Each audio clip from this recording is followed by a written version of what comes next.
Halo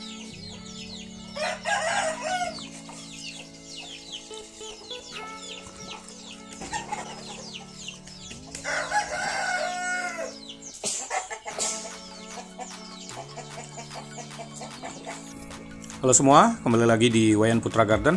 Ya teman-teman, kali ini saya akan membahas bagaimana cara membuat alat kocor ini ya. Beberapa pertanyaan di komentar di mana saya membeli atau bagaimana cara membuatnya ya. Kita tidak beli, kita memanfaatkan dari barang bekas teman-teman.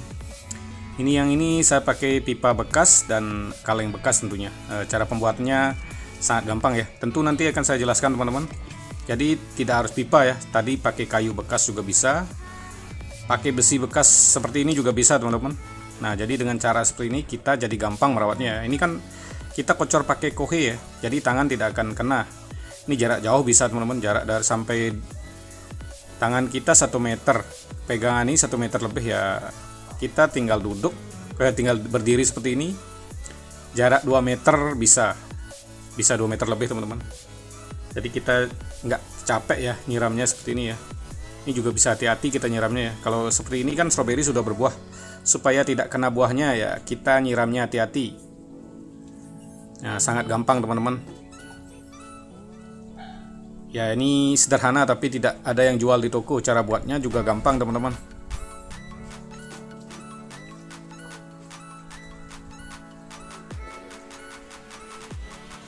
Ya teman-teman, langsung saja ke cara pembuatannya. Ini sudah lama kita buat teman-teman, sudah bertahun-tahun. Bahannya ada pipa bekas tentunya. Nggak ada pipa yang lain juga bisa.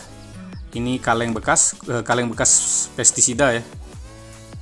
Jadi ini baru kita minta teman-teman. Ini sekarang kita akan membuat yang kecilan ya, karena yang sering pakai kan ponaan. Kalau saya sih bisa pakai yang besar teman-teman. Tapi kalau yang besar agak berat. Ada lem juga teman-teman. Nah ini besi yang akan kita bakar untuk melonggarkan lubangnya ya. Pertama-tama kita potong kaleng ini teman-teman. Ya, jadi bahannya sampah semua ya, tidak ada yang beli. Jadi kalau mau beli tidak ada yang jual teman-teman. Beberapa juga saya buat banyak dulu, ada yang minta ya. Nah, ini kaleng kita potong. Kita hidupkan kompor ya. Ini untuk membantu melobangi pembesaran lubang ya, karena saya akan lubangnya seperti ini. Kita buat lubang itu tidak terlalu longgar ya. Nanti kita longgarkan pakai besi itu supaya lebih lebih nggak longgar gitu intinya, nggak goyang. Nah ini kita lubangnya seperti ini teman-teman. Lubang agak melingkar ya, jadi agak lebih kecil dari pipa. Nanti kita longgarkan pakai besi yang dibakar ini teman-teman. Ini kompornya, kalau nggak ada kompor teman-teman bisa pakai korek gas atau yang lain ya. Ini lem tembak juga biasanya kan orang pakai ada alatnya ya. Kalau ini saya langsung bakar aja teman-teman. Nah sekarang kita ukur ya. Nah seperti ini ya. Kita lubangnya seperti ini. Terus yang kita longgarkan seperti ini teman-teman. Nah supaya nggak goyah ya. Kalau lubang terlalu besar nanti goyang. Jadi kita buat lubang agak kecilan, terus kita besarin pakai ini besi ini yang dibakar. Buat 2 lubang ya, agak ke pinggir ya, nggak di tengah-tengah teman-teman. Nah seperti ini ya.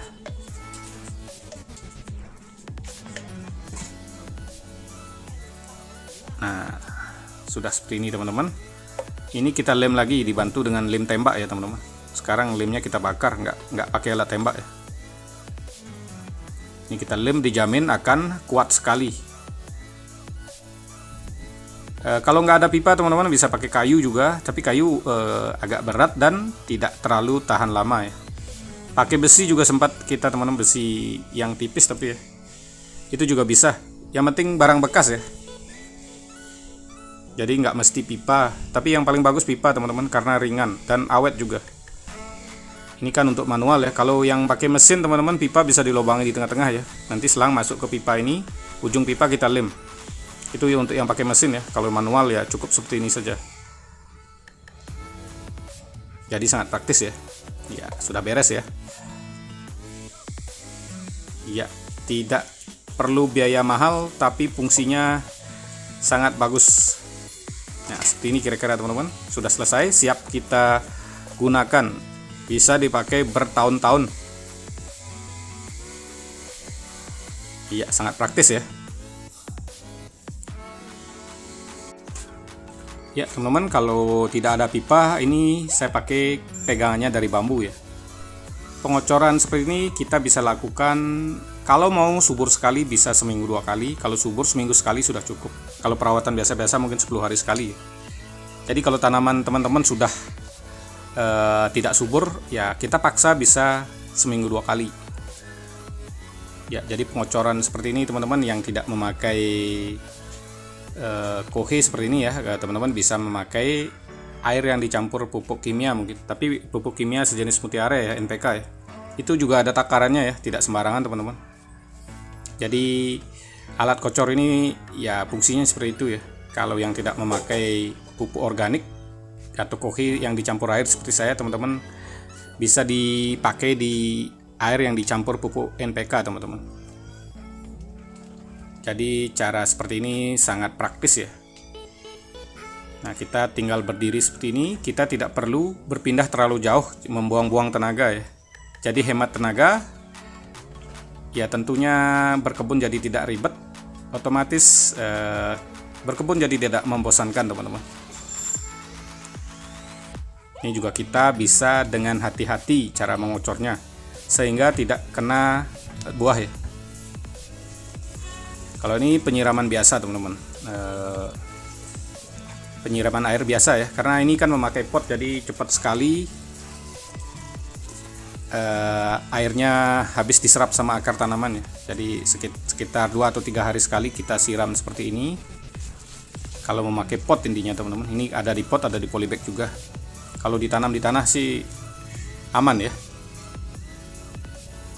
Ya perawatan di pot kekurangannya atau ya kekurangannya ya seperti ini teman-teman, penyiraman air tidak boleh telat. Jadi kalau telat hasilnya beda ya, tanaman akan lebih kerdil ya. Karena di pot ini kan akar kan terbatas dia mendapatkan tanah ya. Apalagi di sini satu pot isinya banyak tanaman, kalau telat penyiraman ya gampang layu ya. Dan bisa kerdil tanamannya intinya seperti itu. Tapi ini dilakukan pas musim panas saja ya. Sekarang sudah mau memasuki musim hujan di sini teman-teman. Jadi kalau tidak hujan selama seminggu ya kita siram ya.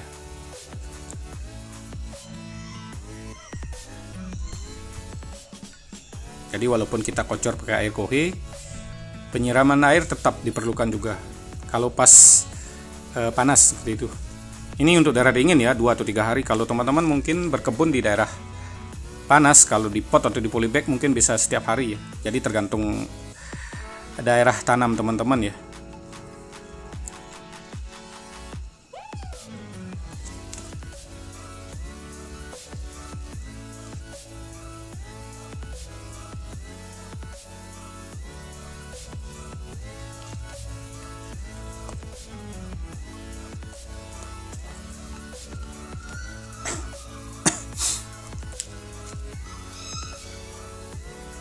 Ya teman-teman, kira-kira seperti inilah video cara tadi pembuatan alat kocor sederhana ya untuk di tanaman Anda.